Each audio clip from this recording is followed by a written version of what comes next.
Selamat datang di Kamis Malam bersama dengan saya Tore Andromeda dan rekan saya Apip Teguh. Dan seperti biasa kita akan membagikan kisah-kisah misteri, kisah-kisah aneh, kisah-kisah yang menyita logika. Betul. Bersama dengan bintang tamu yang malam hari ini sudah kita datangkan ke sini ya. Teman-teman bisa DM tapi kita nggak bisa bacain. Ya. Tapi kita akan undang ke sini. Contohnya seperti sekarang ini di samping kita. Langsung saja ya. Langsung saja. Luar biasa, ini saya sudah tidak asing lagi sih sama beliau. Masih dengan tim teman-teman media ya. Iya, masih dengan teman-teman media. Dan jangan lupa untuk teman-teman yang pengen menyaksikan kita, silahkan langsung aja ke YouTube-nya Kamis Malam dan juga dengarkan podcast kita di Spotify Kamis Malam. Jangan lupa juga untuk ikuti kita di sosial media di Instagram di kamismalam.podcast, kemudian ada di Facebook-nya Kamis Malam dan Twitter-nya di Kamis Malam. Oke.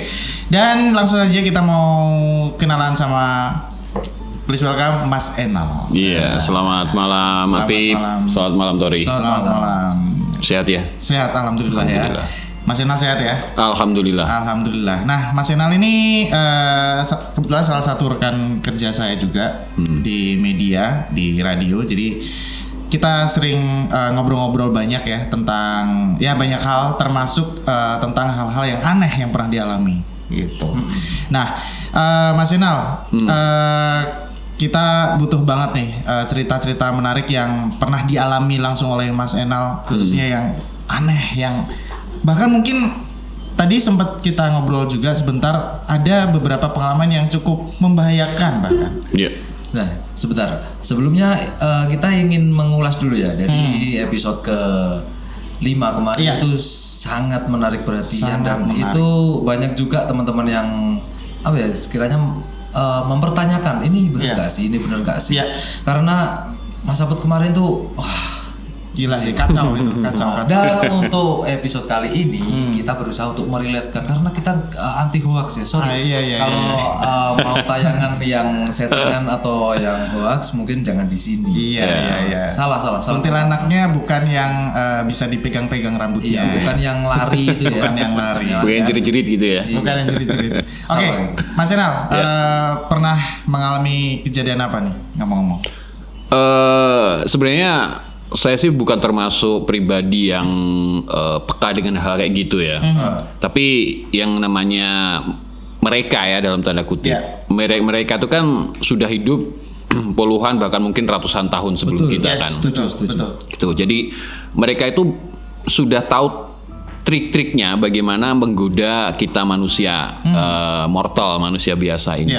Jadi mereka sudah berpengalaman ya, guru lah bisa dibilang gitu. Nah, saya sendiri termasuk bukan orang yang terlalu sensitif dengan hal-hal kayak gitu. Namun meskipun demikian, ada saja kejadian-kejadian yang membuat saya itu ya merinding lah, kemudian terkenang, kemudian sedikit takut gitu. Meskipun nggak takut-takut banget, tapi ya sedikit ragu-ragu gitu deh ya untuk meneruskan sesuatu.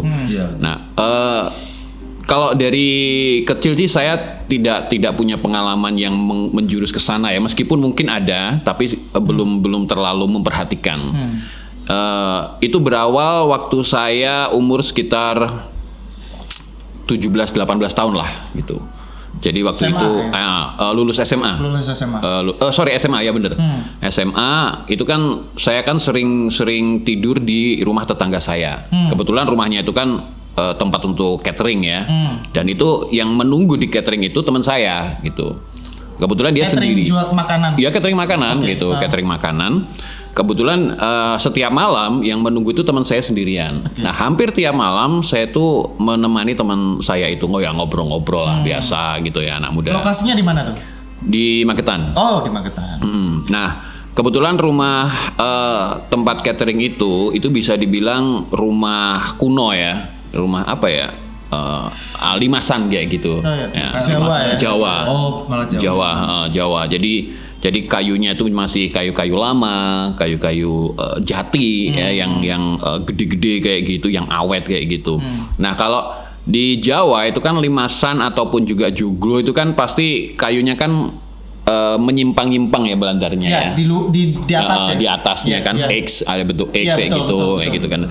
Dan Dan biasanya kayunya gede-gede kokoh gitu. Betul, gede-gede kokoh, terus warnanya itu bertahan lama sampai puluhan tahun. Nah, dalam kepercayaan Jawa itu kan kita manusia biang merinting saya jadi ingat. Belum cerita. Tapi emang itu effort yang harus dialami. Oke. Jadi pengalaman pertama saya di situ itu saya tidur sekitar jam 2 pagi lah. Jam 2 pagi. Biasa anak muda kan biasa begadang kan gitu. Tidur sekitar jam 2 pagi lah. Teman saya itu kan sudah tidur.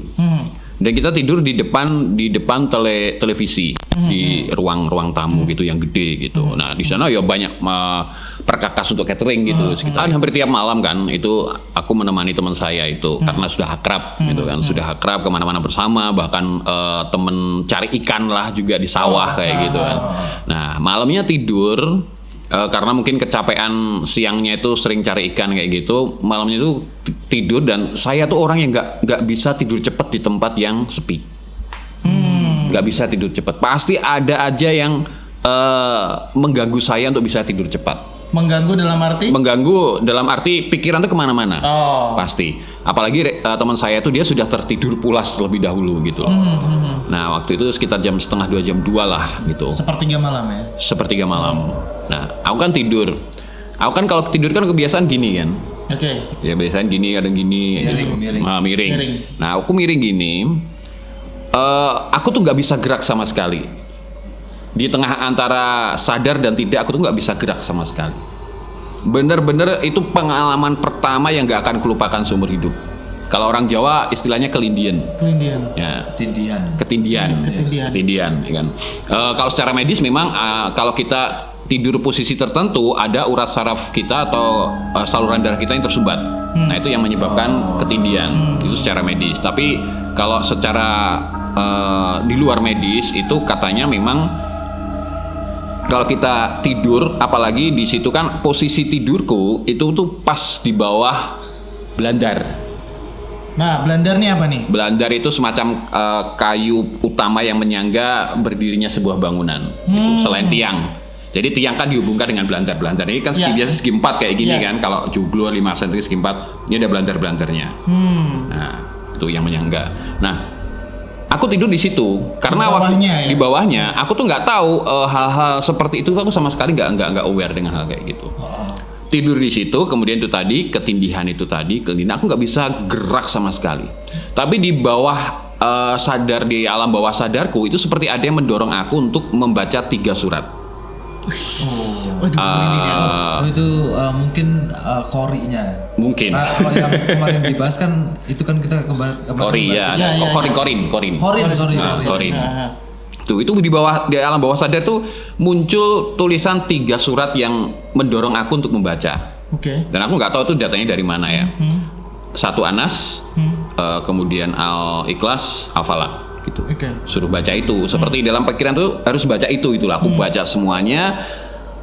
Nah saat aku membaca, kalau nggak salah waktu itu, mudah-mudahan aku nggak salah inget, Al-Falaq kalau nggak salah, sampai di Al-Falaq. Kan aku kan tidur begini ya. Nah di belakangku ini itu adalah toko alat-alat tulis kayak gitu, alat-alat kantor, ATK gitu. Itu berarti di dalam rumah. Jadi ini posisinya ya. Ini rumah ya. Ini taruhnya ini belandar gini, ini rumahnya gini. Nah di sini tuh toko. Jadi di sampingnya itu ada toko. Ada toko. Ada toko. Toko milik temennya itu ya. Pemiliknya itu. Yang dimaksud etalase gitu ya. Jadi ada buku, kertas, ballpoint dan lain sebagainya gitu. Nah tidurku itu membelakangi toko itu. Nah saat dahsyatnya itu waktu aku membaca surat Al-Falaq kalau Anas kalau nggak salah itu aku merasa di belakangku di toko itu berbagai macam makhluk muncul. Udah merinding. Mau yang putih, serius? mati mongso putih ada. Mau yang rambutnya panjang ada. Mau yang gede ada. Kecil ada. Jadi itu seperti ini ya. sudah sering kegiatan di situ mungkin maklum. Mungkin gitu. Aku nggak tahu juga. Waktu itu aku tuh bukan orang yang peduli dengan hal kayak gitu. Karena aku sering pulang malam, sering begadang malam, sering kemana-mana gitu. Entah malam itu ke kebun nyari apalah. Dulu kan anak-anak dulu kan suka nyari jangkrik kayak gitu, nyari kunang-kunang kayak gitu. Nggak peduli dengan hal kayak gitu. Nah waktu aku tidur itu posisi ya itu tadi entah membaca Anas atau Al-Falaq itu di belakangku tuh gaduh kayak pasar. Di tokonya itu isinya itu semua ya. Dan di alam bawah sadarku itu seperti mengarahkan untuk melihat ke sana dan isinya itu semua. Aku takutnya setengah mati itu. Terus apa yang dilakukan Mas? Tiba-tiba aku bisa bergerak. Oh gitu. Salah satu anggota tubuhku bisa bergerak, aku lupa yang mana. Pokoknya aku akhirnya bisa bergerak dan syukur alhamdulillah semuanya hilang tiba-tiba. Di belakang toko nggak ada apa-apa, tenang. Aku langsung bangunin temanku. Oh iya, saking ini ya. Bro bangun bro gitu. Kalau dulu belum ada bro ya. Siapa namanya siapa? Taruhlah Anton gitu aja. Oh Anton. Panggilannya Anton. Si Anton. Don bangun. Akhirnya dia ngapain? Bangun. Ayo antar aku pulang. Sakit takutnya. Saking ini ya. Jelas lah.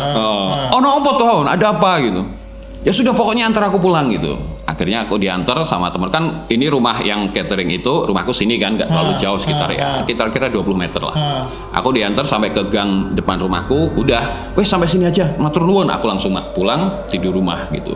Baru besoknya aku ceritakan ke temanku yang Don tadi gitu ternyata gitu. Nah usut ternyata memang kemudian barulah aku sadar kalau nggak salah waktu itu ibuku yang ngomong. Aku kan ceritakan ke ibu. Ibuku ngomong kalau memang orang Jawa tuh mempercaya kita nggak boleh tidur tepat di bawah belandar gitu. Betul. Tepat di bawah itu nggak boleh, apalagi di persilangannya. Betul. Oh gitu. Nggak boleh, iya. Itu nggak boleh. Itu kepercayaan orang Jawa. Gimana, Beb? Iya, itu kan sebenarnya ini, Mas. Aku pernah dengar cerita sih waktu itu ada wedding kan di daerah Caruban, Bilang Kencang daerah situ. Itu kan ya rumahnya kan rata-rata seperti itu, jadi nggak ada plafon. Oh iya. Betul. Kayunya kelihatan ya. Betul. Itu kan udah semuanya udah pada tidur jam 11 malam. Itu juga sama. Jadi teman-teman tuh malam mau tidur itu jeber kloso lah. Oh iya. Tiker, alas. Itu tepat di bawah itu. Kita nggak nyadar sih. Maksudnya kita kan orang kota nggak terlalu memperhatikan. Iya. Ini karena banyak plafon kan nggak mungkin kelihatan juga. Nah terus di situ tiba-tiba bapaknya tuh datang, terus ngarahin, Mas kok nenggone ngisor kene, Mas rada minggir wae Mas. Apa sih? Maksudnya kan iki wis penak lho gone. Maksudnya kita nggak mengganggu. Malah kita diarahkan ke pokoknya intinya itu tempat jalannya orang. Malah diarahkan ke situ. Padahal kita udah nyamping sebelumnya. Ya terus tanyaannya nyapo langsung balik ada temen yo ngawur nak ning kono. Melanggar lah intinya. Cuma ngono lah. Pamali lah ya. Iya. Tapi kita nggak sampai yang kayak tadi nggak sampai autumnya sih. Tapi kalau kita melanggar ya mungkin bisa. Mungkin aja bisa. Soalnya di tanah Jawa itu semuanya nggak ada yang nggak mungkin. Iya betul. Nah sejak kejadian itu aku jadi terbiasa artinya kalau terjadi hal-hal yang demikian ketindihan tadi ya, kelindian tadi, itu aku sudah harus ada anggota tubuhku yang bisa digerakkan. Sambil baca doa harus ada yang bisa digerakkan, entah itu kelopak matanya, entah itu bibirnya, entah itu jarinya. Karena kalau ada satu aja anggota tubuh yang bisa digerakkan, otomatis yang lain nanti akan mengikuti. Itu cukup membahayakan juga ya, maksudnya. Iya. Waktu momen itu berarti sama sekali nggak ada yang bisa digerakkan, termasuk kelopak mata. Nggak bisa sama sekali. Kelopak mata nggak bisa. Aku mejem kan soalnya itu, mejem antara sadar dan tidak. Mata pun nggak bisa. Nggak bisa. Nah, waktu di belakang yang banyak barang-barang halus itu penggambarannya apa aja di situ? Ya tadi yang lemper bungkus putih. Tapi nggak secara jelas nggak. Jadi mereka tuh kayak wirawiri di belakangku. Jadi seperti jalur lalu lintas gitu ya. Dan dia juga nggak memperhatikan Mas Inal. Nggak memperhatikan aku juga gitu. Jadi aku seperti diperlihatkan gitu loh. Gitu. Tapi itu di belakangku gitu loh. Jadi atas di belakangku tuh seperti ada matanya gitu melihat gitu. Gitu. Jadi di bawah alam sadar. Karena memang lokasi rumahnya itu memang terkenal angker sih gitu. Apalagi sampingan dengan salah satu markas militer gitu. dan markas militer sejak zaman Belanda. Terus kemudian sampingnya lagi juga bekas tahanan zaman Belanda. Jadi berdempetan gitu, satu tembok gitu berdempetan. Waduh, diapit sama markas militer Belanda sama penjara militer zaman dulu. Kalau kita lihatnya sekarang sih mungkin nggak ada hal-hal yang mistis yang terjadi di sana, tapi kalau kita flashback dulu, iya. Tahu sendiri lah, penjajahan Belanda kejamnya kayak apa. Iya, betul. Mungkin juga ada kaitannya dengan itu atau tidak, aku sih nggak tahu ya. Tapi jelas itu pasti sih mas. Pasti ya. Pasti. Kayaknya sih gitu. Nah, terus setelah itu akhirnya? Setelah itu ya sudah, akhirnya aku mengambil pelajaran dari situ. Kalau aku terjadi hal-hal yang seperti itu lagi, aku sudah otomatis punya cara untuk bagaimana bisa bergerak. Sampai sekarang pun aku kadang sering ketindihan gitu. Ada yang ketindihan, ada yang bilang juga teman-teman itu yang ketindihan terus di depannya itu ada semacam dia didudukin apa gitu. Ada. Banyak banget. Nah itu kan alam bawah sadar kita dibawa ke sana sebenarnya. Tapi yang paling ekstrim untuk ketindihannya yang itu ya? Ada lagi sih ekstrim. Oke. Kapan tuh mas? Ini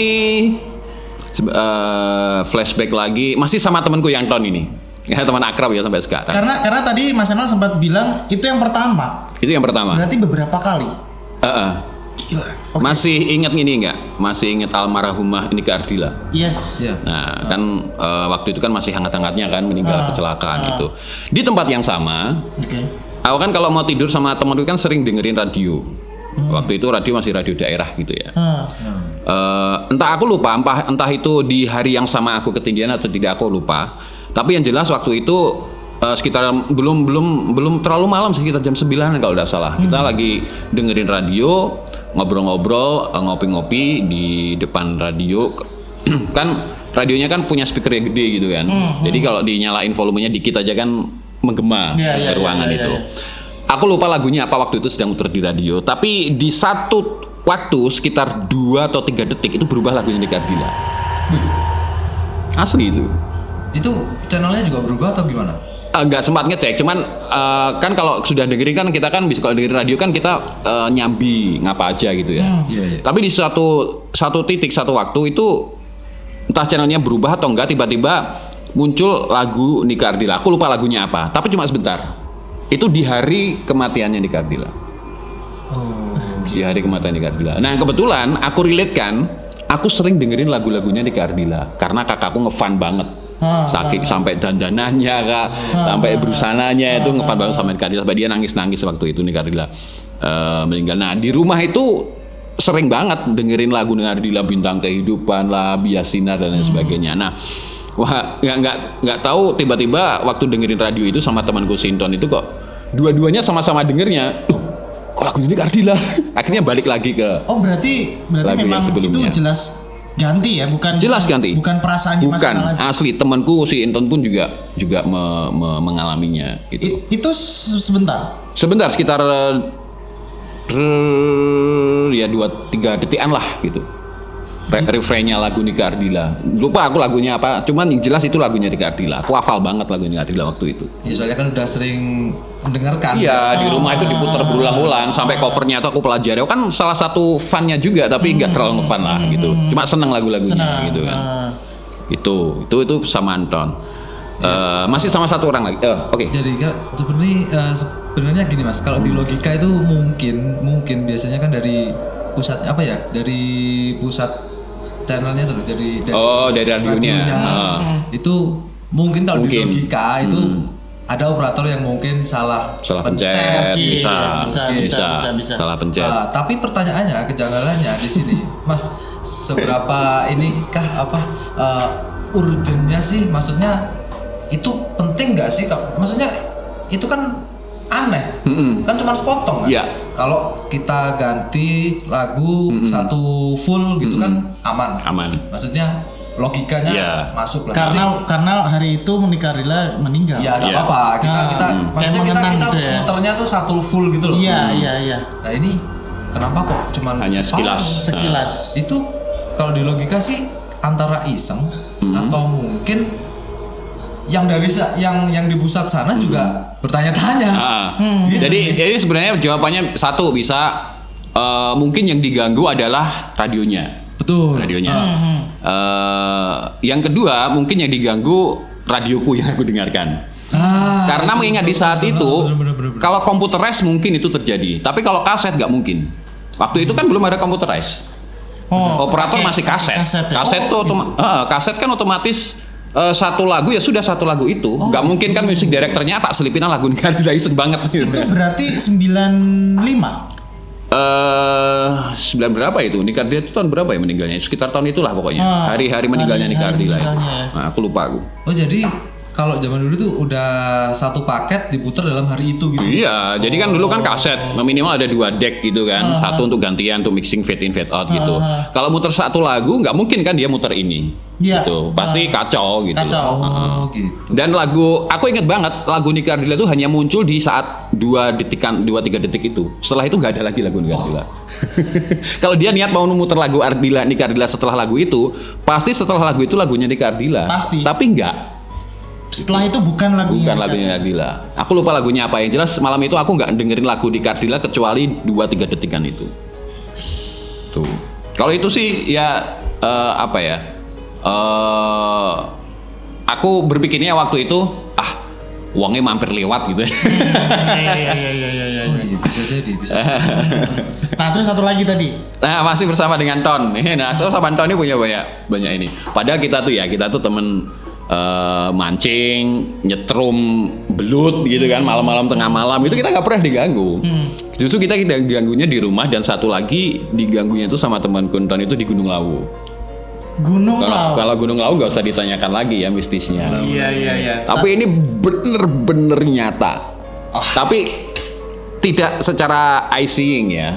Eye seeing hanya sekedar bayangan. Tapi kuping mendengar. Waduh, aku langsung merinding loh. Kemarin sebenarnya sih Mas, kalau dari tingkat level kemistisan itu bisa ditakar sih. Jadi kalau kita lihat itu mungkin ya udah maksudnya ada di situ. Mungkin masih gitu ya, masih bisa. Kalau ngelihat ya, wujudnya seperti itu. Tapi kalau mendengarkan iya. Serius. Itu apa ya seperti teror. Iya. Kemarin sempat juga dibahas siapa ya? Mas Aput ya. Kita sama-sama sepakat kalau suara itu lebih mengintimidate gitu. Mengintimidasi karena gini, ketika ada suara apapun itu, kita kan secara langsung berimajinasi macam-macam kan. Sosoknya. Betul sekali, betul. Kalau sosoknya kelihatan kayak gini, ya walaupun kita takut ya. Iya, betul. Ya sebenarnya nggak mau juga sih, maksudnya tetap takut. Tapi ketika suara kita kan langsung kita bayangin gitu kan. Nah, itu tempatnya di mana? Itu tempatnya di mana itu wujudnya seperti apa? Nah, lanjut Mas. Ini kayaknya seru nih. Iya, ini pengalaman aku yang salah satu yang paling seru sih. Salah satu yang paling seru itu waktu itu kan kita naik gunung berdua. Kan biasanya kita naiknya kan habis maghrib ya. Habis maghrib, kemudian sholat isya di jalan, di perjalanan. Nah, di bebatuan antara pos bawah menuju ke pos 1 kalau tidak salah, itu sudah mulai terasa.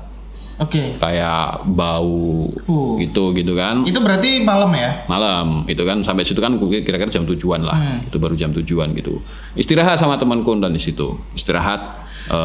Bos, aku manggilnya dia bos. Bos, mampu nggak? Iya mampu. Saya terus nih wae. Akhirnya kita merinding. Akhirnya kita teruskan jalan sampai pos 1 aman.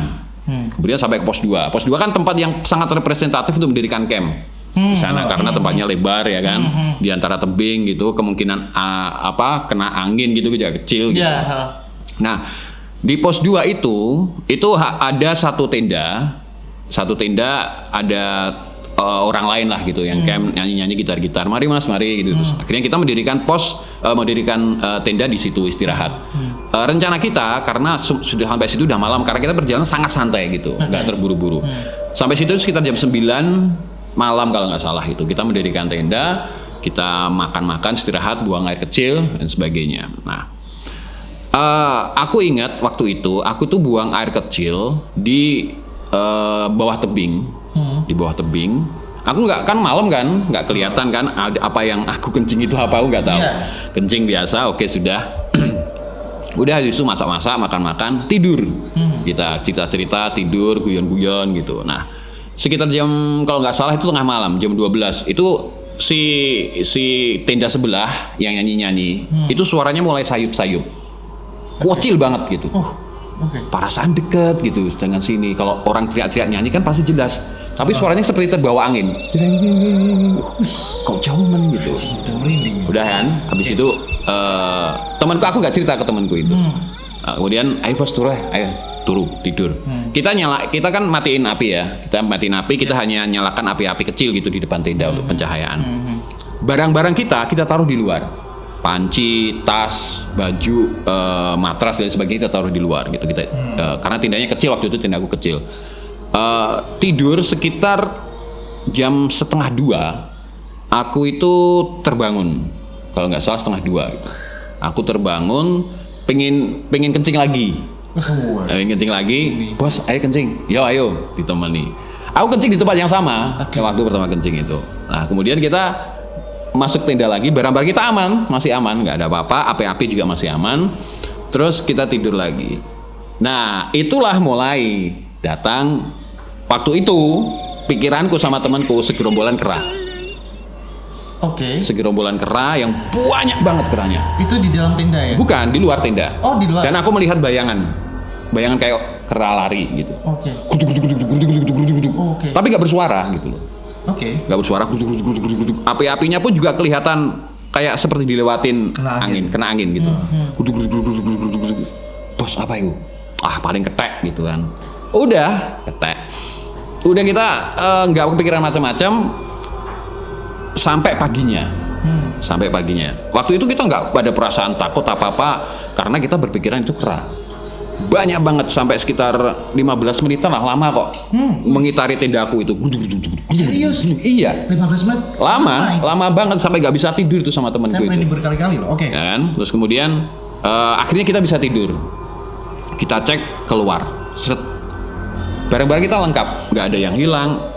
Api-api sudah mati sih karena udah minyaknya udah habis ya, mati. Kemudian kita santai lihat orang yang naik turun bawa barang kayak gitu kan, ada penduduk lokal yang bawa barang ke atas. Itu berarti udah pagi ya? Udah pagi, sudah sekitar jam 7 jam 8 gitu. Kita santai ngopi-ngopi, rokok-rokok. Nah, secara nggak sengaja aku tuh mau kencing. Aku kencing di tempat yang sama. Nah, aku kaget ternyata yang aku kencingin 2 kali semalam itu tempat sajen. Wah. Aku langsung ngomong, "Loh, bos, lagi tak kencingnya tempat sajen. Loh, lah kok iso ora delok-delok gitu kan." Ya ora roh bengi-bengi gitu. Terus kita bertengkar sendiri. Gimana nih, dilanjutkan enggak? Wes kita turun aja. Turun akhirnya diberesin tenda, beresin barang-barang dimasukin tas, kita turun. Kita turun ketemu dengan teman PGL. Penjaga pos ya, teman PGL. Aku lupa namanya dulu, lupa banget aku namanya. Nah cerita gitu loh, aku cerita pas ngopi-ngopi di posnya teman-teman PGL itu cerita kalau semalam diganggu bos. Ganggu apa? Di mana? Di pos 2. Apa yang ganggu? Keteke wakeh lari-lari ngono. Pos 2 itu udah ada kera itu di pos 3. Lah apa itu? Gendruwo. Langsung merinding ya udah ceritain gitu. Lah kok bisa? Kok bisa kayak gitu? Mesti kamu berbuat yang enggak gitu. Kayaknya gitu. Ya enggak sengaja aku nguyuhi sajen lah kuwi. Pasti. Itu. Sajennya tuh gimana bentuknya? Bentuknya kayak biasalah, ada janur, ada beras di bawah gitu. Terus aku akhirnya ke flashback lagi waktu aku naik beberapa tahun sebelumnya. Itu memang ada sajen di situ. Waktu itu aku naik sama Cantrik, kenal ya? Nanti ketemu Cantrik di sana, ngobrol di sana. Memang ada sajennya di situ. Emang tempatnya di situ. Jadi ini kayak tebing ini ya. Terus kayak di gerowongannya tebing itu ada sajennya itu. Memang di situ tempatnya sajen di pos 2 itu. Dan gara-gara malam nggak kelihatan. Malam nggak kelihatan. Dan memang anehnya kalau itu keras, setelah aku ngomong sama Anton, anehnya kalau kera kok barangnya aman gitu loh, nggak ada yang hilang. Kalau kera kan kalau lihat barang apa mesti diacak-acak gitu. Anehnya di situ. Itu ya sama Anton terakhir itu sih yang mengerikan di Gunung Lawu. Karena ketidaksengajaan dan mungkin kepolosan kita gitu kan. Iya. Dan uniknya temennya juga tahu loh. Tahu berdua. Biasanya kan kalau orang itu biasanya ganjil ya biasanya ya. Tapi itu berdua tuh tahu semua. Oke. Tahu semua, ngerasain kalau kayak ada kera yang mengitari, itu benar-benar mengitari tenda kita. Dan aku lihat bayangannya tuh, bus. Bayangannya gimana? Ya seperti kera lari. Oh. Kayak kaki berlari gitu. Dan itu 15 menit. 15 menit. Itu sangat menghabiskan Lama. Serius. Itu kalau kita paling udah capek sih. Iya. Itu nggak bisa tidur aku sampai itu selesai benar-benar sepi, nggak bisa tidur sama teman. Gila. Gitu. Dan teman yang tenda sebelah sudah nggak ada suaranya lagi. Aku bangun sudah pergi mereka, sudah nggak ada. Udah cabut duluan Sudah ya. cabut duluan. Dan sebenarnya gini Mas. Ini itu jam 11:30 ya? Setengah 2-an kalau nggak salah. 2 Kejadiannya itu. Setengah 2. Gini. Aku ada teman sih yang di Magetan. Itu dia sering nganter-nganter barang kayak gitu. Nganter apa? BPBD. Oh iya, BPBD. ya. Biasanya sih nganter-nganter kayak obat-obat kayak gitu sih, ada rescue seperti itu. Dan kata temanku sih mungkin nanti bisa diundang ke sini ya. Nah, itu Mas, dia. Iya, namanya Miko sih. Bisa ya. Bisa lah. Kemarin mau saya telepon itu. Katanya aku nggak iso ngomong Mas. Iso lah. Gitu. Terus sih. Maksudnya kita cari keasliannya dari pengalaman berbagi. Nah, lanjut ke Mas Miko itu sedikit cerita dari dia itu ada yang bilang pasar malam. Oh, pasar. Iya. Pasar setan. Kita nggak bilang pasar setan ya. Pasar lah bisa dibilang pasar lah. Soalnya pasar di gunung. Betul. Soalnya yang bangsa jin atau itu nggak mau disebut pasar setan. Oke. Maunya disebut pasar. Pasarnya pasar. dia gitu. Pasar malam. Itu ada yang bilang jam 12. Tapi temanku itu bilangnya malah jam 3 mendekati subuh. Aktifnya. Oh. Dan itu mendekati subuh itu nampaknya sih lebih nyeremin daripada jam 12. Soalnya mamaku dulu pernah kan pulang belanja dari pasar.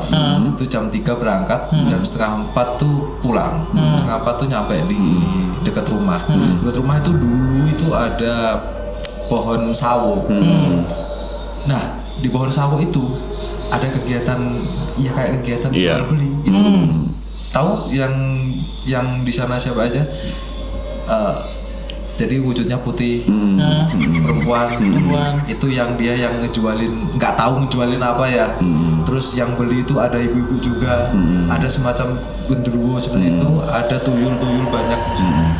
Dan itu tuh mamaku pagi cuman bilangnya, mau neng kono rame banget le. Anak iki transaksi bopo gak jelas. Tuyul kabeh. Gak percaya kan? Cek bentuknya kok piye? Tak tekoki, tak tanyain. Yo, tuyul dong ae lambene do munggah. Ternyata iya sih. Maksudnya itu nggak tahu ya. Maksudnya wujudnya aneh-aneh. Iya. Karena kayak semua wujud ibaratnya berkumpul jadi satu di tempat itu karena pasar itu kan. Iya. Tapi kembali lagi kita relate kan itu jam-jam riskan sih Mas. Kalau menurutku ya. Jadi kalau memang kata temanku yang pernah menggeluti dunia yang kayak gitu, itu memang mereka energinya paling besar itu 1 maghrib, 2 mendekati subuh. Betul ya? Iya. Setuju. Energi terbesarnya itu. Jadi antara maghrib dan subuh. Sama seperti yang dari kemarin kita bahas ya. Salah satunya subuh Mas. Maghrib. Maghrib itu nggak tahu kenapa dari dulu sih sebenarnya saya tuh ngerasa maghrib tuh kayak ngebawa vibes yang nggak enak ketika kita di luar rumah. Maksudnya ketika kita di rumah ya udah, maksudnya mungkin sholat maghrib dan lain-lain aktivitas di dalam rumah. Tapi ketika di luar rumah, pergantian antara terang ke gelap tuh nggak tahu ya. Ada yang nggak enak gitu. Iya, pasti. Apalagi kalau di perjalanan itu nggak enak banget. Iya, vibesnya tuh negatif gitu. Karena itu kan Rasulullah ya, kalau dalam Islam ya, Rasulullah itu kan menganjurkan kalau waktu maghrib tutup semua pintu dan jendela. Betul, setuju. Setuju. Maghrib itu aku kalau di rumah anak-anakku maghrib itu harus sudah di dalam rumah dan pintu jendela harus ditutup. Waktu adzan maghrib itu harus tutup semua. Meskipun misalkan aku waktu itu di luar ya, aku nyuci atau apa di luar kan, itu aku pintunya tak suruh nutup, aku di luar itu. Oh gitu. Gitu biar enggak apa-apa gitu loh. Aku di luar, aku nyelesain sampai adanya selesai, baru aku masuk lagi. Gitu. Karena pergantian lah. Pergantian. Betul. Dan untuk ilmu medisnya juga ada tuh, Mas. Oh iya. Ilmu medisnya itu yang pertama jelas lah nyamuk lah ya. Iya. Yang kedua itu mandi. Ya. Temen saya itu ada di kedokteran, Mbak. Itu nggak nyaranin untuk mandi sekitaran jam 6 sampai jam 8. Tapi setelah itu mandi nggak apa-apa. Loh, Gitu. kok gitu? Nggak tahu. Maksudnya entah itu bisa berhubungan dengan tadi atau entah itu ilmu medisnya emang jam-jam segitu tuh anginnya itu tidak sehat. Tapi setelah itu terserah. Malah justru malam sekalian nggak apa-apa. Seperti mau sholat malam, malah nggak masalah. Malah nggak masalah. Tapi jangan di dekat maghrib. Dan pada akhirnya dalam ajaran Islam dan juga medis akhirnya relate gitu ya. Iya, relate. Masuk akal gitu semuanya. Gitu. Bukan di Islam sama medis, maksudnya iya aja itu relate. Tapi di dunia Jawa ya. Jawa juga. Iya. Jadi semua itu kayak semacam ada benang merahnya gitu. Iya. Setuju. Antara medis, agama dan kepercayaan adat Jawa gitu ada benang merahnya. Nah, Mas Enal ini kan kebetulan Mas Enal juga salah satu partner saya siaran di kantor. Kebetulan juga masuk dalam komunitas juga KVDI ya, komunitas Voice Over Dubber Announcer Indonesia. Promosi sekalian, Mas. Nanti linknya ini saya promosikan teman-teman ya untuk nonton ya. Boleh. Tapi by the way, sebagai seorang penyiar radio, nah kita akhirnya masuk kita ke radio ya. Ke radio ya, Yes. karena kita ngomongin radio, beberapa orang menganggap saya nggak tahu apakah di beberapa kantor tertentu atau mungkin hampir semua radio. Logika sederhananya adalah radio itu kan kayak kayak mancing gelombang tertentu ya, frekuensi tertentu gitu ya, yang sebenarnya juga nggak kelihatan. Katanya itu juga itu juga bisa ngundang kayak gitu-gitu. Oh iya, serius. Katanya. Betul itu. Betul ya? Betul. Oh iya, Mas. Nah, ini dikonfirmasi sekalian nih. Enggak, maksudnya relate dengan episode pertama. Maksudnya kan Om Sulung juga memberitahu kan kalau nirkabel itu sebenarnya frekuensi. Betul, maksudnya nirkabel itu kalau semisal kita nggak paham dalam-dalamnya, ya kita mengkategorikan itu adalah teknologi. Tapi kalau kita paham dalam-dalamnya, mungkin bisa kita mengkategorikan itu gaib. Soalnya nggak terlihat. Benar. Betul ya. Sama-sama dua-duanya adalah hal yang nggak terlihat. Yang satu mungkin berbentuk makhluk yang nggak terlihat, yang satu berbentuk sinyal atau frekuensi yang kita juga nggak kelihatan gitu ya. Tapi by the way, kalau ngomongin radio yang tadi juga sudah saya singgung, berarti ada dong pengalaman di radio. Ada. Karena Mas Enal ini sudah berapa tahun, Mas? 20 tahun? Hampir 20 tahun di dunia siaran, di dunia radio ya. Wow. Coba Mas ceritakan. Ini sepertinya klimaksnya yang ini kayaknya ya. Coba Mas. Yang membahayakan tadi nggak ya? Berarti ya? Yang mana? Oh, tadi belum selesai. Udah. Ada lagi yang membahayakan. Tapi nggak tahu itu ada hubungannya dengan gaib apa enggak, aku nggak tahu. Yang mana? Sekilas saja ya. Sebelum ke radio ya. Ada. Oke. Jadi aku itu pernah sering kan aku siaran malam itu waktu itu. Oh, berarti udah masuk ke radio dong? Sudah. Itu. Iya. Benar. Tapi nggak ada hubungannya dengan radio gitu loh. Iya, maksudnya di kantor. Iya. Nggak di kantor. Terus? Di luar.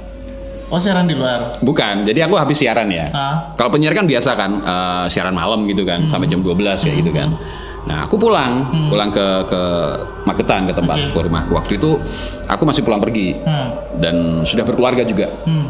Nah, itu di salah satu perjalanan, di tengah perjalanan antara, boleh nyebut tempat gak nih? Boleh. Ya, taruhlah di Maspati lah, sekitar Maspati kan ada pertigaan gitu di Maspati, pertigaan gede itu. Antara pertigaan gede itu sampai dengan ke puskesmas, puskesmas Maspati. Itu jaraknya kan ada sekitar 200-300 mungkin hampir 500 meter ya. Aku tertidur di motor. Micro sleeping. Serius? Micro sleep. Ya, serius. Itu enggak, maksudnya apa basicnya? Maksudnya kenapa kok sampai? I don't know, aku nggak tahu. Mungkin kecapean, kalau mungkin juga kecapean. Tapi yang aku pikirkan, aku bisa tertidur di atas motor dan tidak terjadi apa-apa. Dengan jarak segitu. Dengan jarak segitu. Kalau aku kembalikan lagi jaraknya itu sekitar hampir 500 meter loh. Antara jalan yang pertigaan itu yang rambu-rambu sampai dengan ke puskesmas gitu. Kan totok kan istilahnya itu. Gitu. Itu ada sekitar. Aku terbangun, aku tak kirain aku tuh ada di Nganjuk gitu. Terbangun, kok aku ada di Nganjuk gitu kan. Bentuk puskesmasnya, pertigaannya tuh mirip dengan pertigaan yang ada di Nganjuk gitu. Terus aku langsung tersadar, lah kok aku tidur tadi. Jadi antara pertigaan yang jalan barat itu sampai dengan ke puskesmas Maspati itu aku tertidur. Dan alhamdulillah nggak ada mobil parkir lah di depanku atau apa di depanku jam 12-an waktu itu. Dan itu yang bikin aku sampai sekarang tuh kadang nggak habis pikir gitu loh. Ya Allah masih melindungiku ya. Di balik semuanya Allah masih melindungiku. Aku nggak jatuh ya ndak. Kakiku jatuh ke bawah nyeret ya ndak. Aku sehat, benar-benar sehat. Bangunnya tuh pas ditotok depan puskesmas itu. Pas di depan. Posisi masih di atas motor. Di atas motor masih ngegas gitu ya? Iya, masih ngegas. Tapi langsung berhenti waktu itu. Oke. Begitu tahu langsung berhenti. Loh, aku kok di Nganjuk? Pikiran aku langsung ke Nganjuk waktu itu. Oh, kok di Nganjuk? Ternyata masih di. Nah, soalnya kan lah bangun tidur kan kayak ngelumpuknya nyawa kan jadi bingung. Iya, bingung. Nah, itu di daerah situ pernah sekali lagi kejadian. Tapi itu sama keluargaku, tapi bukan kejadian yang apa itu enggak. Cuman aku merasa melewati daerah situ. Boncengin kan anak istriku gitu. Motorku itu seperti diterbangkan. Asli. Jadi aku tuh seperti naik ke tanjakan. Tapi itu kan sebenarnya lurus kan? Motorku naik ke tanjakan, terus kemudian aku kayak mau dibanting gini. Asli itu terjadi. Itu di mana, Mas? Itu di pertigaan Jalan Barat sampai ke masih di puskesmas. Iya. Itu kejadian di hari yang lain. Sore hari, gitu. sore kalau nggak salah aku waktu mau ke Asli itu bahaya banget sih. Enggak. Ini sebenarnya relate aja, maksudnya itu ada apa di sini? Nah, gitu kan. Sama di sekitar situ. Iya, sekitar situ. Dan aku yakin nggak Mas Enal aja yang ngalamin di situ. Mungkin. Temanku juga pernah kecelakaan di daerah situ.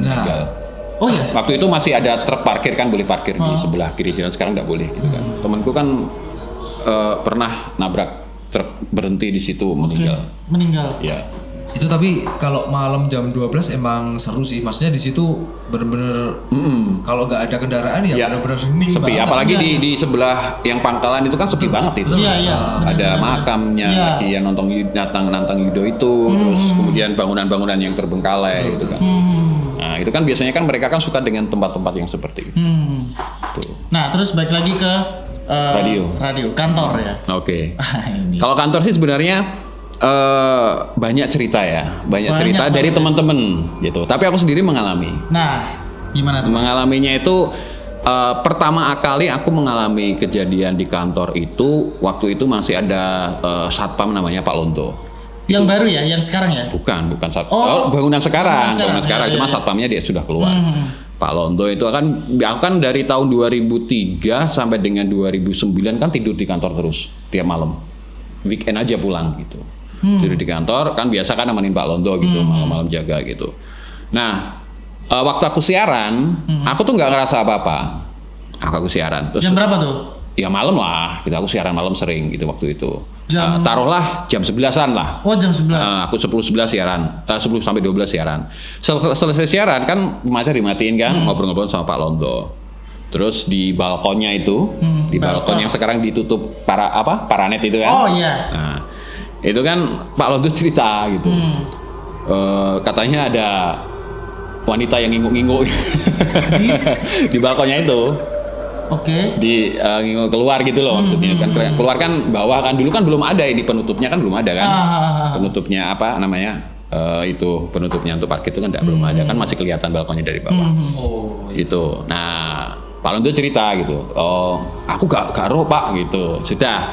Besok mau tidur sekitar jam 2 akan tidurnya di atas kan sama waktu itu sama Pak Diki ada Pak Diki.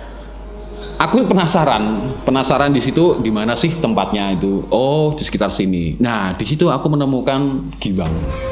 Anjing. 2 satu pasang. Warnanya kalau nggak salah merah keunguan lah kalau nggak salah. Langsung tak kasih Pak Lonto gitu. Giwang. Iya. Ini anting-anting. 2. Di tempat Pak Lonto cerita yang katanya ngintip itu. Iya, aku menemukan gitu. Ambil biasa aja. Loh, Pak Lonto, Pak anak iki ngono. Ya wes tak simpen nih. Itu ada yang punya nggak orang kantor? Ya kalau ada kan pasti nanya. Waktu itu nggak ada yang nanya sama sekali. Dan itu kejadiannya malam kan, itu malam. Dan itu seperti berjajar loh, seperti ditata. Seperti ditata gimana gitu. Jadi di bawah kan ada aliran air sedikit kan kecil kan itu kan. Kan ada tangga. Karena terus ada gini kan. Nah di bawah situ pojokan situ. Aku nemukannya di situ. Giwangnya bentuknya aneh nggak? Enggak, biasa, perak putih. Cuman ada matanya warnanya apa ya, kayak jamur-jambutan gitu, nggak tahu bener apa enggak, warnanya merah keunguan. Itu di bangunan itu masih radio aja ya? Belum ada yang masuk sebelumnya. Kan setelah itu kan ada. Oh ya, waktu itu kan radio itu kan bisa dibilang salah satu bangunan besar pertama di situ. Oke. Di belakangnya itu masih kebun, ya, belum sawah kan, masih belum banyak bangunan, masih belum seramai sekarang. Gitu. Kalau tidak salah juga halamannya itu ya, halaman radio itu belum dipaving seperti sekarang, masih tanah waktu itu. Oh iya. Gitu. Berarti itu ya. Itu yang pertama. Oke, yang kedua. Yang kedua ini, aku siaran waktu itu aku kan biasa kan kalau kita siaran kan habis muter iklan kan nulis menitan kan. Ya. Keberapa gitu. Waktu itu aku habis muter iklan. Aku mau nulis menitnya tapi tak tunda dulu. Tak lihat kan ada kan sudah komputerized. Iya. Komputerized. Ada kan detikannya terputar detik sekian gitu. Jadi ada job desk buat announcer tuh setelah muter iklan ditulis. Atau bahkan kalau iklan ya, kalau iklan tuh ditulis menitnya, Pip. Jadi misalnya menit keberapa iklan A, gitu. menit ke 15 gitu. Nah, waktu itu aku mau nulis aku lupa ingat berapa ya. Kalau antara belasan enggak waktu itu, 14, 15, antara 13, 14, 15 kalau jam berapa itu? Sore kalau enggak salah. Sore, setelah maghrib. Oh, setelah maghrib. Aku mau nulis, nanti aja dulu. Wong di sini ada kan, mikir gitu kan, nanti tak rekap gitu kan.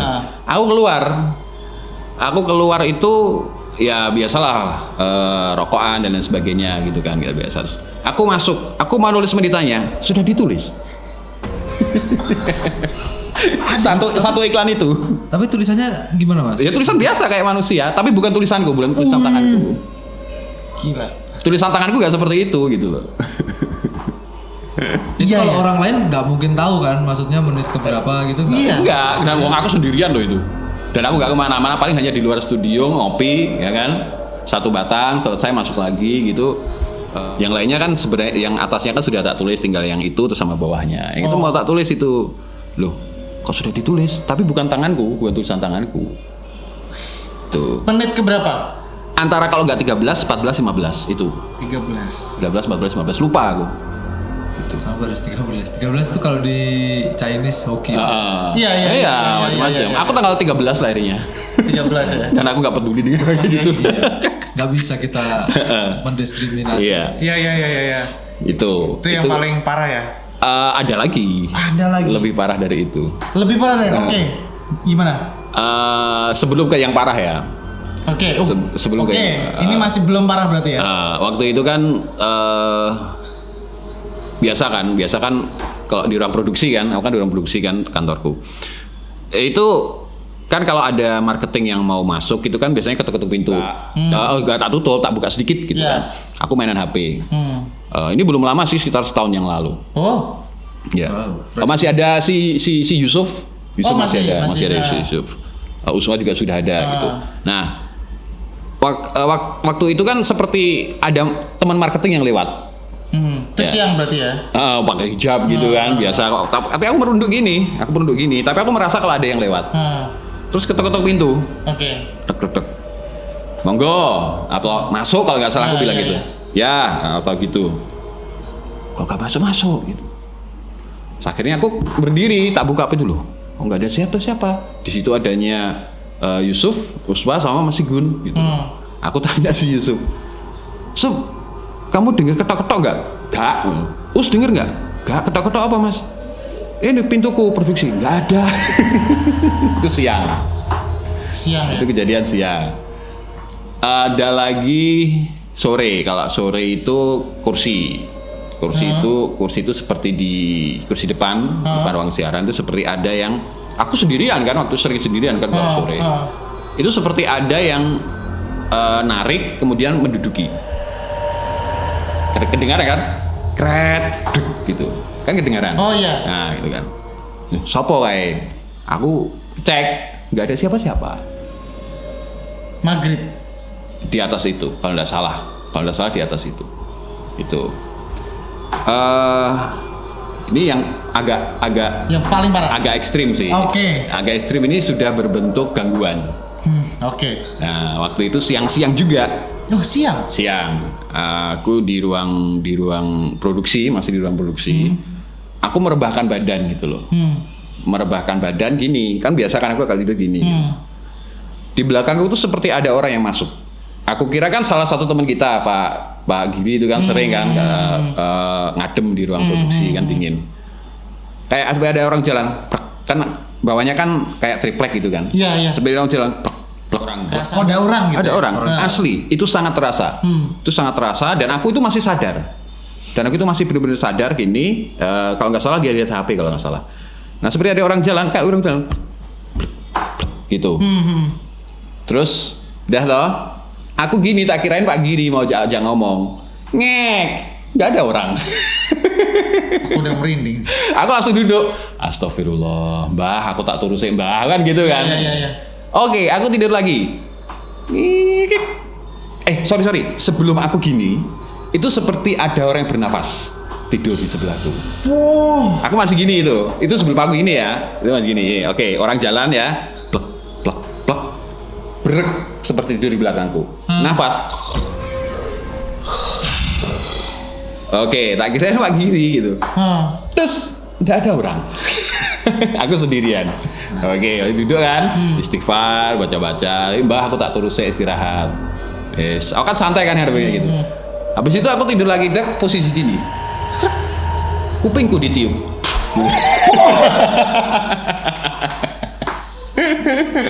Sumpah? Iya, asli itu. Itu siang sekitar jam 2-an lah. Kenceng. Itu kenceng banget, kerasa banget di kuping kayak angin gitu. Gitu, aku langsung bangun gitu. Udah langsung itu keluar wes. Gimana Bib itu? Maksudnya Saya tahu tempatnya soalnya, Pak. ya.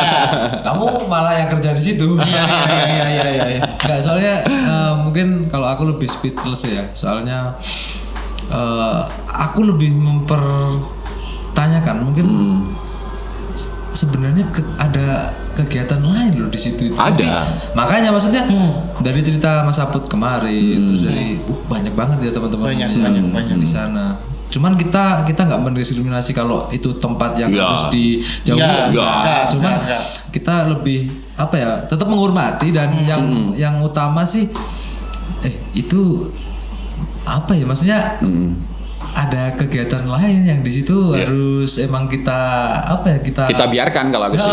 Biarkan aja mereka aktivitas. betul Nggak usah diganggu. Karena mereka punya aktivitas, kita juga punya aktivitas. Betul. punya masing-masing lah. Selama punya kita alam nggak masing-masing. mengusik, nggak ngapa-ngapain juga ya udahlah gitulah ya. Biarin aja. Nah, tapi gini Mas, dari banyak cerita-cerita termasuk Mas Aput, Mas Enal, kenapa sih kok bisa kayak gitu? Maksudnya lokasinya apakah ada yang salah gitu dari Semua radio ini cerita-cerita orang radio ya. Bahkan barusan kemarin ngobrol sama teman dari mantan Prambos ya. Itu. Dua tempat yang berbahaya di radio itu dalam tanda kutip, satu pemancar, dua gudang. Oh gitu. Tuh ya, karena pemancar kan itu tadi yang dibilang tadi frekuensi. Karena kita kan bisa menangkap suara mereka, bisa melihat mereka kalau secara ilmu apa ya, dunia astral atau apa itu kan ada frekuensi tertentu yang kita bisa menemukan gitu. Entah itu hertz atau kilohertz, aku nggak paham sih kan. Berarti sebenarnya secara apa ya, ilmiah itu dengan sinyal atau frekuensi tertentu Bisa. mungkin bisa untuk Emang menangkap. bisa. Memang Itu bisa. kata si ahli paranormal pun juga bilang bisa. Memang kalau kita mau misalkan kamera nih ya. Kamera kita tentukan frekuensi tertentu misalkan. Kita pasang frekuensi tertentu untuk mencari atau menangkap gambar-gambar atau capture kayak gitu atau suara gitu. Bisa. Oke. Bisa sebenarnya kalau berani. Kalau berani ya. Nggak perlu di apa ya istilahnya didoakan atau apa gitu. Kalau kita kalau orang yang seperti Apip ini sangat paham dengan multimedia kayak gitu, kamera dan sebagainya, itu kalau bisa menangkap menemukan frekuensi tertentu, itu bisa menangkap. Itu ada frekuensi tertentunya itu. Jadi kalau nggak salah ya, kalau mohon maaf kalau aku salah, itu frekuensinya itu di bawah pendengaran frekuensi manusia. Di bawah pendengaran Frekuensi manusia ya. Gitu. Jadi frekuensi manusia kan maksimal kan kalau nggak salah minus 3 dB kalau nggak salah. Maksimal ya. Nyamannya minus 3 dB. Nah, mereka tuh di bawahnya itu. Di bawahnya itu. Nggak tahu sampai berapa, aku nggak tahu. Aku pernah lihat seorang ahli yang kayak gitu, dia bercerita tentang itu, di bawahnya frekuensi pendengaran manusia. Tapi selain itu dengar-dengar juga itu kayak perbatasan dua alam. Dua desa ya. Memang kalau atau emang bisa dikatakan mitos, tapi menurut mereka yang ini ada juga nih temanku. Temanku yang dia bisa melakukan hal-hal kayak gitu. Nah, itu kan dia main sudah lama kan nggak ketemu teman kecil kan. Ke kantor. Main ke kantor itu. Laki-laki. Terus kemudian sedulu tak naik ke atas gitu kan. Di atas kan ada kan itu yang tempat air itu. Lantai 3. Rooftop. Ya naik ke atas, naik tangga. Itu jam berapa? Siang. Jam kan? 1, jam 2-an gitu. Terus dia turun gitu. Duduk sebelahku langsung cerita. Enek bayi.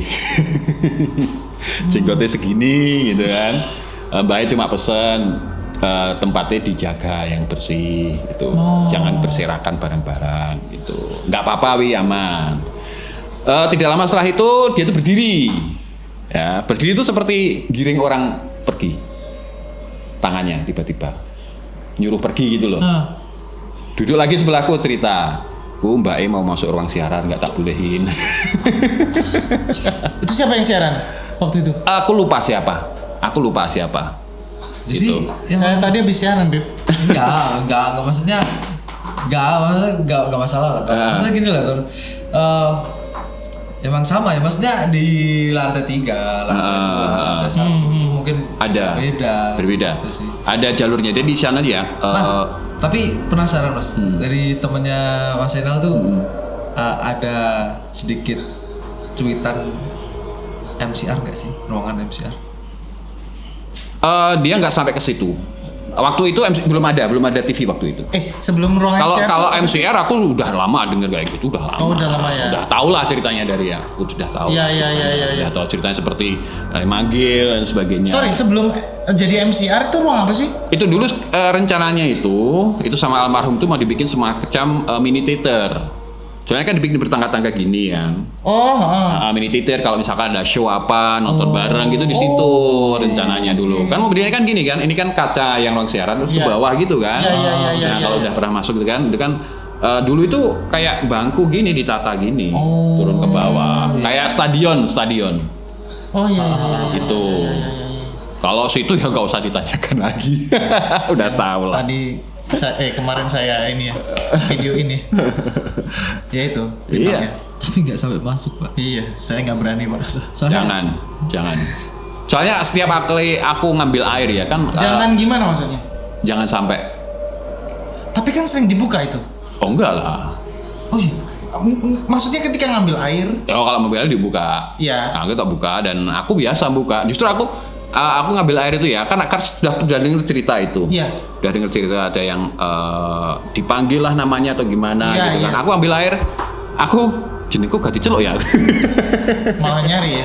Bukan malah nyari. Artinya gini, pernah ada kejadian itu gitu loh, Udah aku ambil air, aku seperti tidak sadar itu jenengku diceluk nggak gitu. Jadi ada macam panggilan gitu. Maksudnya daripada kita gue ada sing nyeluk jenengku aku tuh awan nyeluk. Mending kita berpikiran sudah tahu lah. Di sini. Jenengku diceluk lah. Gitu lah. Jadi mungkin itu penguatan lah. Penguatan. Soalnya kan kalau kita mental down kan juga bahaya juga. Iya. Coba kalau tidak betah, kalau misalkan takut, artinya kita takut dengan hal-hal yang seperti itu bisa bertahan berapa lama di situ? gitu loh. Iya benar ya. Dan aku dari 2003 sampai dengan sekarang ya fine aja meskipun diganggu, diceritain dan lain sebagainya gitu. Nyatanya aku sendiri pernah mengalami, tapi aku tuh kalau saya tipe orang yang antara memang hal seperti itu ada, tapi sudah biarkan ada. Wes dulano karepmu, wirawiryo karepmu, iki dunyoku, gak usah melu-melu. Kalau aku gitu, gak usah ganggu, aku gak ganggu kamu jangan ganggu aku. Gitu. Karena memang di situ tempat itu ada jalurnya sendiri. Ada satu keluarga, ibu, bapak, anak. Di situ ada, itu jalurnya ada sendiri. Ada yang tadi perempuan yang diusir sama temanku, suruh minggir, bukan diusir ya, suruh ngalih gitu, suruh minggir, jangan masuk gitu. Itu dia ada tempatnya sendiri. Ada yang mbah tadi tempatnya sendiri. Ada lagi yang di belakang tempatnya sendiri gitu. Yang di tower tempatnya sendiri. Ada. Jadi mereka kayak punya semacam sekat-sekat tersendiri. Nggak boleh saling mencampuri juga. Ini wilayahku, wilayahmu punya wilayah sendiri-sendiri. Nek kamu mau masuk, kamu harus izin dulu. Harus izin sama yang menguasai wilayah itu. Ya, jadi inti dari cerita ini adalah intinya semuanya memang punya koridor masing-masing ya. Termasuk kita sebagai manusia ya, kita punya aktivitas sendiri, kita punya dunia sendiri. Begitupun mereka, ketika misalnya kita nggak mengusik mereka, ya insya Allah kita juga tidak akan diusik. Walaupun memang kita nggak musik pun kadang kita tetap musik ya, itu 1-2 biasa. kali ya, gitu. Aku pernah di rumah itu juga ada tuh. Di rumah itu kan biasa tidur malam ya. Di rumah itu pintuku, waktu itu keponakanku masih ikut aku. Pintu kamarku itu tak buka sedikit gitu. Aku mainan HP di kamar sama istriku sama anak-anak gitu. Itu seperti ada yang lewat pakai baju oranye gitu. Oh, ponakanku mau ke belakang. Oranye. Posturnya ya sama dengan ponakanku, kan tidurnya kan di depan TV kan ponakan. Itu posturnya sama, lewat kelihatan jelas lah, wong pintu aku buka sedikit itu, gitu. Oh, ponakanku kamar mandi. Tapi nggak terdengar air gitu. Begitu aku berdiri bangun, ponakanku tidur. Ya sudah, aku tutup lagi tidur gitu. Di belakang juga gitu. Waktu itu mau maghrib ya, memang benar katanya Habib tadi kalau maghrib itu hal-hal yang aku mau maghrib jemur baju. Itu di pojokan itu seperti ada angin, ada sampah ini kan, daun-daun kering kan. Kalau terpa angin kan naik gitu kan. Tapi itu di satu titik itu dan itu nggak ada angin. Tiba-tiba, aku tahu nggak aku ngomong apa? Gak usah ganggu. Gak usah ganggu. Aku karo bojoku ini coba ganggui ngaliyo. Gitu. Cukup dengan kayak gitu ya, harapannya ya udah jangan. Iya, gitu. Artinya tuh gini, kita tuh punya batasan sendiri-sendiri, jangan melampaui batas gitulah. Manusia pun demikian, nggak usah nyari-nyari yang kayak gitulah gitu loh. Aku ya nggak usah nyari-nyari, biarin mereka pun nggak akan suka diganggu, aku yakin gitu loh. Ngapain kita masih ganggu mereka kalau mereka nggak ganggu kita? Kalau kita ganggu mereka, justru mereka akan mungkin sakit hati atau apa gitu. Iya. Karena Allah Tuhan itu kan sudah menciptakan jin dan manusia dengan alam yang berbeda-beda. Kalau mereka kan jin ya, sebenarnya golongan jin. Ya, golongan jin. Ada yang jahat, ada yang baik, sama kayak manusia. Mungkin wujudnya aja beda-beda. Ya, wujudnya beda. Tuh. Ya, itu dia. Gila. Terima kasih banyak Mas Enal sudah Sama-sama. sharing banyak cerita-cerita seru ya. Mulai dari di gunung, kemudian di jalan sampai ketiduran di rumah dan balik lagi. Di jalan ada lagi. Di kantor ya. Tapi nanti kepanjangan nanti. Iya, kepanjangan kayaknya ya. Oke, yang jelas tadi sudah dibilang sama Mas Enal juga kalau ya kita punya koridor masing-masing, kita udah punya dunia masing-masing. Betul. Ya jangan diganggu lah, jangan diusik. Yeah. Jangan diusik karena ya logikanya ketika kita berkehidupan terus diusik kan juga kita sakit hati, betul. Kita nggak nyaman. Kembalikan ke diri kita sendiri. Mungkin juga ada teman-teman yang mungkin marah ya ketika aku diru ya ada sosok itu dilihatin. Itu mungkin memang mereka sebenarnya tuh ada yang seperti itu paling minimal untuk diakui kalau mereka itu ada. Iya. Jadi mereka ingin pengakuan itu sih sebenarnya. Cuma sebatas itu aja sih. Kalau menurutku ya. Iya. Dan kita harus menghormati itu juga sih. Sebenarnya mereka tuh sebenarnya bisa diajak berkomunikasi asalkan baik-baik gitu. Betul Mas. Jangan dihujat, jangan benar, gitu. Kayak aku tadi misalkan iso ganggu, anak bojoku coba ganggu. Wes gitu aja cukup gitu. Akhirnya berhenti sendiri anginnya. Ya seperti itu. Iya. Seru sekali. Seru sekali ya. Oke. Dan sekali lagi buat teman-teman yang pengen sharing cerita-cerita menariknya bisa langsung DM aja Instagramnya kamismalam.podcast.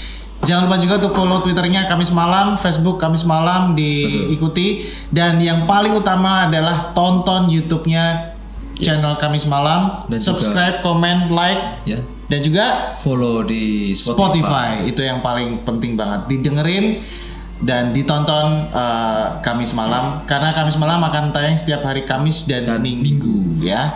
Thank you Mas Inal. Ya, sama-sama. Dan akhirnya kita mau pamitan dulu ya Pip ya. Untuk Kamis Malam edisi kali ini saya Toren Durmeda, saya Habib Teguh. Sampai ketemu lagi di Kamis Malam episode berikutnya. Oke. Ciao.